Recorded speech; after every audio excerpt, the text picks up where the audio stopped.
Today I am demonstrating watercolor wash techniques, and I am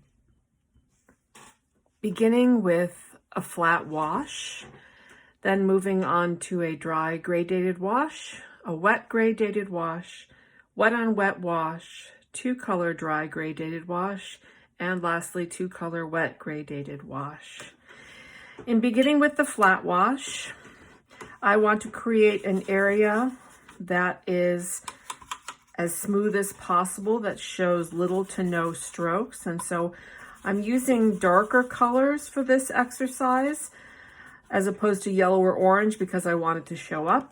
You'll also notice on my paper that I have masked off 6 areas, including a border. This is with white artist tape, but if you have blue painter's tape lying around, that works well. And masking tape, even though it may be difficult pulling it off, will probably work fine too. So I'm starting with my flat wash, and you can see that I've made quite a large puddle of this pigment. I'm using the warmer blue, which is called a phthalo blue, because I want this to be flat and smooth. And I need to move quickly as I do this because I don't want the paint to start drying as I move down the page. So you can see I'm slightly overlapping my strokes. I don't have my brush loaded too much, but just enough to put down a couple of strokes at a time. I'm not going back up into my earlier wash area because it'll leave marks as it starts to dry, and I want this to be as smooth as possible. So that is an example of the flat wash. And the next wash that we'll be doing is a dry gradated wash. The dry refers to the dryness of the paper. Later we'll be using wet washes where the paper is wet first. But in this case, I will be starting with, again, I'll use my blue. I'll be starting with a fully loaded brush of this pigment, and slowly as I move down through the area, lightening it up. And so with this wash, I have my water nearby that I'll use throughout. I am approaching this the same way that I begin the flat wash, and I'm moving about a third of the way down, and I'm taking out a little bit of the pigment from my brush, and you can see I don't want my brush too wet. You have to do this pretty quickly for this line to be nice and graduated or gradated. I'm taking off a little bit of pigment each time until the very end, where I should end up with all of the pigment out of my brush, or most of it out. And then again, very quickly, so that I don't have the paint dry in a hard line, I move down to the very end. Again, even if your wash is not perfect, let it be. Don't try to go up and touch up any of that earlier area. The next wash that we'll do will require some clean water. And this wash is called a wet gradated wash. I want to create the same effect, but what I'm doing with this one is laying down an entire area of clear water. There's a little bit of pigment in my brush, and that's absolutely fine. But I'm doing this so that it's as consistent as possible. I don't want to have any large areas that are puddled up. And once this is ready to go, I am quickly moving over to my same blue pigment. And you can see here, this helps to retain some softness. Now I've just worked about halfway down. I'm taking a little bit of pigment out of my brush, dip it into the water, take a little more out. I don't want too much moisture in there. And at this point, I'll take all of the pigment out of the brush and finish up. But again, these washes have to be done quickly so that the paint doesn't dry as you lay it down. The next thing I'll show you is a dry two-color gradated wash. And for this, You want to think of analogous colors, and so I think for this particular wash, I'll take some alizarin crimson and some purple.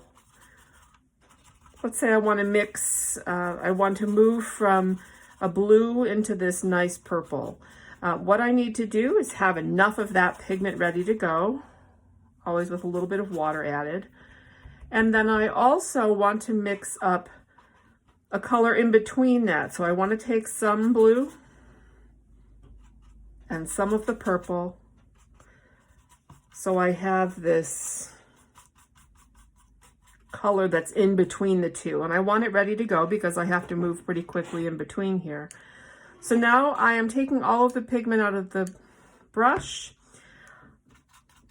I am beginning with my blue, and I will be transitioning or gradating down to the purple. So again, starting with a couple of strokes of your first color. Don't wait too long, and you want to start adding in, slightly overlapping a little bit, adding in this mixture of the two. And then lastly, I'm moving down here into the purple. Again, just slowly, just slightly overlapping there to create that blend. And that is the dry 2-color gradated wash. Again, the paper was dry first. The next one is similar to the one above it. I am beginning with some clear water. The effect will be the same as the dry version. Sometimes people like this because it tends to blend a little bit easier because the surface is already wet. But again, I'm making sure here that I don't have any puddles. I want this to be, the water to be consistently laid across the page. And here for the wet 2-color gradated wash, I'm beginning again with my blue pigment.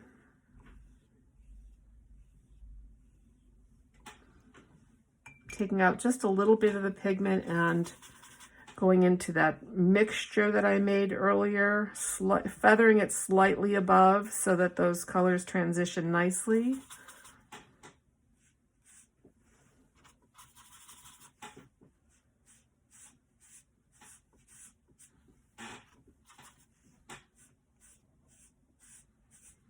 And lastly, so I'm using 3 colors to create that really nice gradated effect. And lastly, I saved this bottom corner for a wet on wet wash. And the wet on wet wash, you start with a wet surface. This time you can have a little more water in here. This is a very different type of technique where we really allow the paint to do its thing. So we want this to be fairly wet. And this time we do want some puddles in there. And this gets at the essence of watercolor because it allows the paint to move freely with the water as its base. And so here I am not following any rules whatsoever, but laying in a few of these colors in some areas. And I can even move it around slightly. This is a technique that, where you have more water, it will run more freely. If you have less, it'll stay in its place. But it can create some beautiful effects in your painting. So I wanted you to have the understanding of one technique that's a little less controlled because it may be able to be used in your future paintings. Thank you.